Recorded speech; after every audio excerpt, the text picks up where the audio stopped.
Chaque année au mois de juin, c'est la même angoisse pour tous les lycéens. En plus de devoir faire face à l'épreuve du bac, ils font face à l'épreuve de la sélection Parcoursup.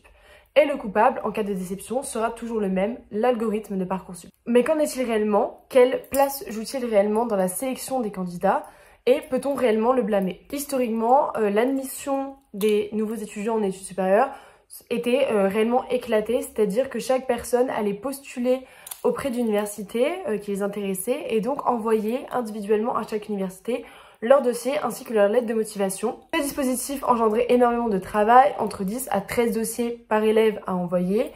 De plus, c'était une question de renseignement, c'est-à-dire que certains élèves qui n'étaient pas forcément renseignés sur les universités allaient avoir tendance à moins postuler ou alors à ne pas respecter les délais et donc à ne pas être acceptés dans l'université qu'ils souhaitaient. Le point positif était cependant que, en théorie, toutes les universités avaient des places pour les personnes intéressées, tout en dépendant bien sûr de la capacité d'accueil, mais donc il n'y avait pas réellement de sélection par rapport au niveau. C'était plus une régulation sur le premier arrivé, le premier servi. Il y avait également un manque total de transparence de la part des établissements, puisqu'il n'y avait aucune garantie d'être pris dans des filières dites compliquées d'accès, donc comme la filière STAPS ou psychologie à l'époque. La création de Parcoursup va répondre à de nombreux besoins qui étaient vitaux, c'est-à-dire un gain de temps et d'énergie de la part des établissements.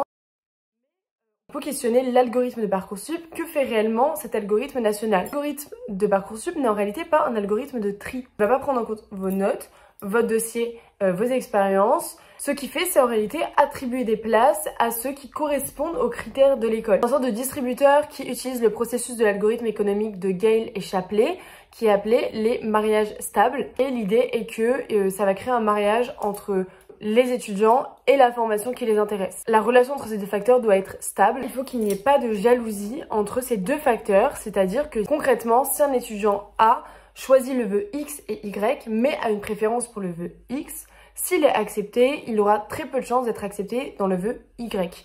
Ainsi, il va choisir le vœu X et un étudiant B qui aurait les mêmes préférences au niveau de ces vœux-là, du fait qu'il ne soit pas accepté dans le vœu X, va avoir plus de chances d'être accepté dans le vœu Y et donc va être pris dans son deuxième vœu. Un phénomène qui va répondre à l'ordre d'appel, donc à l'ordre d'acceptation de nos vœux. L'algorithme n'est pas responsable des refus.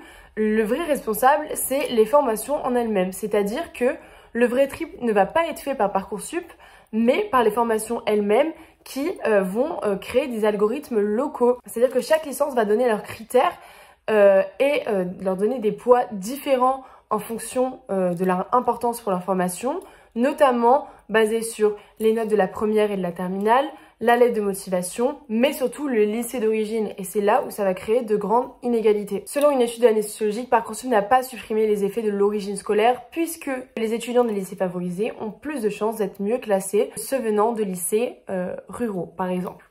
Est-ce que Parcoursup est un problème de transparence? Puisqu'en réalité, le problème ne sont pas les calculs, puisqu'ils sont publics. Le vrai problème, c'est que les classements des formations ne le sont pas. De plus, les critères qui peuvent jouer pour un étudiant, qui sont secondaires, comme les lettres de motivation, les CV, les engagements citoyens, et qui donc peuvent compenser des résultats, ne sont en réalité pas souvent pris en compte par les formations, puisque de fait, lire les lettres de motivation de par exemple 7 millions de vœux correspondrait à environ 350 000 heures de travail humain qui ne sont forcément pas rémunérées par l'État et qui donc sont souvent mis de côté par les formations et donc créent un déséquilibre entre les étudiants qui sont bien notés et ceux qui sont avec une moyenne moins importante. On peut questionner cet outil puisque cet outil révèle encore une fois de nombreuses inégalités, qu'elles soient sociales ou bien scolaires, puisqu'elle va avoir tendance à exclure un